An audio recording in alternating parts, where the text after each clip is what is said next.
Hello दोस्तों, आप सभी का स्वागत है एक बार फिर से एक नई वीडियो। तो दोस्तों, इस वीडियो में हम जोड़ने वाले हैं कि आखिर मैथ जो सब्जेक्ट है, मैथ इसमें हम अक्सर देखते हैं कि सभी को बहुत परेशानी होता है पढ़ने में, यानी कि इससे बहुत डरते भी हैं मैथ से, क्योंकि मैथ को लगता है कि बनाने से हमें बहुत ही भारी लगता है, ये हम नहीं बना पाएंगे।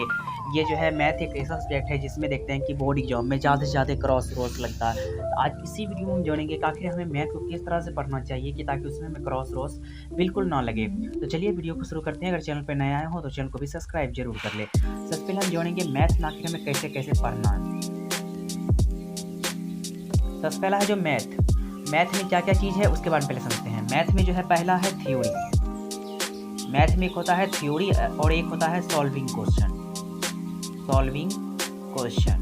यानी कि हमें जो क्वेश्चन को सॉल्व करना है वो, यानी कि इसमें हम क्या बताएं, मैथ जो है इसमें पहला है थ्योरी और दूसरा है सॉल्विंग क्वेश्चन। अब थ्योरी जो है, ये थ्योरी पहला जो टॉपिक है हमारा थ्योरी का, इसमें हम समझेंगे आखिर थ्योरी में क्या करना है।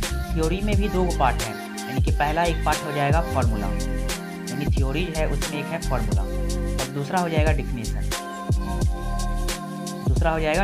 यानी कि हम इसमें क्या देखें कि मैथ में पढ़ने के लिए सबसे पहले हमें ये ध्यान देना होगा कि मैथ का कोई भी चैप्टर लो या फिर कोई भी एक्सरसाइज ले, तो उसमें एक थ्योरी है और एक है सॉल्व करने के लिए क्वेश्चन। एक्सरसाइज 1.1, 1.2 ऐसे करके जो एक्सरसाइज होता है उन्हें सॉल्व करना होता है। अब हमें ये समझना है कि आखिर नंबर कैसे उठाएंगे। तो सबसे पहले हम क्या देखें कि थ्योरी में है फार्मूला और डिफिनेशन। डिफिनेशन का मतलब हो गया कि परिभाषा, जैसे प्राकृत संख्या, पूर्ण संख्या, पूर्णांक, सम, विषम, जो भी परिभाषा हो वो सारा परिभाषा था फार्मूला में, जो उसका फार्मूला है वो। अब हम जानेंगे सॉल्विंग क्वेश्चन के बारे में।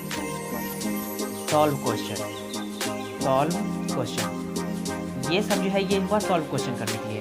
तब हमें करना क्या है इसमें, तो पहला जो टॉपिक है थ्योरी। अब थ्योरी जो है इसमें हम कैसे नंबर उठाएंगे, थ्योरी जो है इसमें हमें कैसे नंबर लाना है, हाई मार्क्स, यानी कि ज़्यादा से ज़्यादा अंक कैसे लाएंगे थ्योरी में। अब हमें थ्योरी में वही सबको याद करना है जो हमें लगे कि आसानी से हम याद कर सकते हैं। यानी कि थ्योरी में जैसे कि हम मान लेते हैं कि पहले परिभाषा वाला टर्म आएगा, कोई परिभाषा बहुत ही बड़ा होता है। तो अब हमें क्या करना है कि एग्जाम के टाइम में जब हम परिभाषा को याद करेंगे तो हमें वही परिभाषा को याद करना चाहिए जो हमें याद करने में मज़ा भी आए, और साथ ही साथ उसको हम कम टाइम में, यानी कि कम समय में याद कर ले। कम समय, जो परिभाषा ज़्यादा बड़ा हो, जो आपको लगे कि ये हमसे याद नहीं होगा, तो उसे छोड़ के उस पर भी लेकिन ध्यान देना, जिससे उसे हम छोड़ दिए तो उसको डेली 1-2 बार पढ़ के छोड़ देंगे। लेकिन हाँ, जिसमें हमें लगेगा कि नहीं परिभाषा ये हम याद कर सकते हैं, उन परिभाषाओं को पहले याद करना है। जितना हो सके उतना पहले परिभाषा याद करेंगे, उसके साथ ही साथ फार्मूला। दूसरे नंबर पर है फार्मूला जितना याद करेंगे हमें उतना फ़ायदा है। फार्मूला अगर याद करते हैं तो अगर 100 ऑब्जेक्टिव पूछता है तो उसमें से नहीं तो 50% ऑब्जेक्टिव जो है फार्मूले से रिलेटेड होता है। इसलिए हमें जो है ख़ास तौर पे फार्मूला को ज़्यादा याद करना चाहिए। अगर हमें फार्मूला याद है तो फार्मूला पे हम कोई भी क्वेश्चन को सॉल्व भी कर सकते हैं, यानी फार्मूला के ही माध्यम से। तब हम ये तो समझ गए कि थ्योरी में जो है हमें थ्योरी कैसे याद करना है, जिसमें थ्योरी में जैसे बहुत ऐसा परिभाषा होगा जो कि यूज का नहीं होगा। जो परिभाषा हमें यूज में आए, जिसका हम परिभाषा का यूज करके एग्जाम में उसको याद, मतलब जैसे कोई परिभाषा पूछ दिया तो उसका अगर परिभाषा हम वही याद करेंगे जो एग्जाम में डायरेक्ट पूछेगा। और फार्मूला जो है हमें जितना फार्मूला हो सके उतना फार्मूला याद करना चाहिए, वो भी बुक से रिलेटेड। जैसे चैप्टर 1 में जो भी फार्मूला है वो सारा फार्मूला को याद करना है। अब हम जानेंगे कि सॉल्व क्वेश्चन से रिलेटेड। ये जो सॉल्व क्वेश्चन है इसके मतलब क्या हुआ, सॉल्व क्वेश्चन का मतलब जैसे एक्सरसाइज 1.1 बनाए, 1.2 बनाए, तो ये सब जो बनाते हैं तो इसको बनाते टाइम मान लीजिए कि 1.2 में 15 को क्वेश्चन है, 15 क्वेश्चन, लेकिन इसमें से जो है हम 10 क्वेश्चन को अच्छी तरह से सॉल्व कर लेते हैं। 10 क्वेश्चन को अगर अच्छी तरह से हम सॉल्व कर लेते हैं तो हमें इसी 10 क्वेश्चन को और अच्छी तरह से सीख लेना चाहिए। वो जो 5 क्वेश्चन है उसे हम छोड़ देंगे, काहे, क्योंकि एग्जाम के टाइम में अगर हम 5 क्वेश्चन के चक्कर में, यानी कि 10 को हम पहले से अच्छी तरह जानते हैं, इस 10 को छोड़ के अगर इस 5 को कवर करना चालू करेंगे, ये जो 10 को जो पहले से कंठस्थ है, यानी कि पहले से जो ठीक ठाक है मेरा, वो भी कमज़ोर हो जाएगा इसके चक्कर में। इसलिए एग्जाम के टाइम में हमेशा ये ध्यान दें कि जो हम याद किए हैं, जो हमें याद है उसे छोड़ना ना है, जो याद नहीं है उस पर हमें थोड़ा ध्यान देना चाहिए। और साथ ही साथ एक चीज़ और है रिवीजन। रिवीजन का मतलब क्या, जैसे कि हम जो याद किए हैं उसे डेली शाम में या सुबह में एक जगह जितना भी कॉपी किताब है उन सभी को एक जगह रख के उसे याद करना है। याद करने का मतलब ये नहीं कि आप पूरे पढ़ना है, बल्कि पेज पलटाते जाएँगे, देखते जाएँगे ऊपर का टॉपिक क्या है। सिर्फ टॉपिक देखेंगे, जैसे कि मान लीजिए प्रकाश का परावर्तन है, ये एक सिर्फ टॉपिक देख लेंगे तो एक ही बार में सब याद। कैसे? आप तो पहले से याद किए होंगे, जैसे प्रकाश का परावर्तन जो हम याद कर चुके हैं, सिर्फ एक बार देखेंगे कि प्रकाश का परावर्तन यहाँ पे लिखा हुआ है इस तरह से। तब इसके नीचे में जो भी चीज़ लिखा रहेगा इसके नीचे में, वो आपको ऑटोमेटिक दिमाग में आ जाएगा।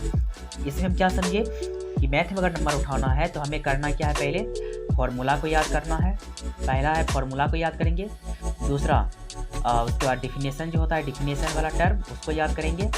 और तीसरे नंबर में हमें सॉल्व करना है, यानी कि मैथ एक ऐसा सब्जेक्ट है जिसे हम याद नहीं कर सकते हैं, यानी किसे हम सॉल्व करेंगे। सॉल्व कैसे करेंगे, हमें सूत्र याद रखना पड़ेगा जिसके कारण हम आसानी से उसे सॉल्व कर सकते हैं।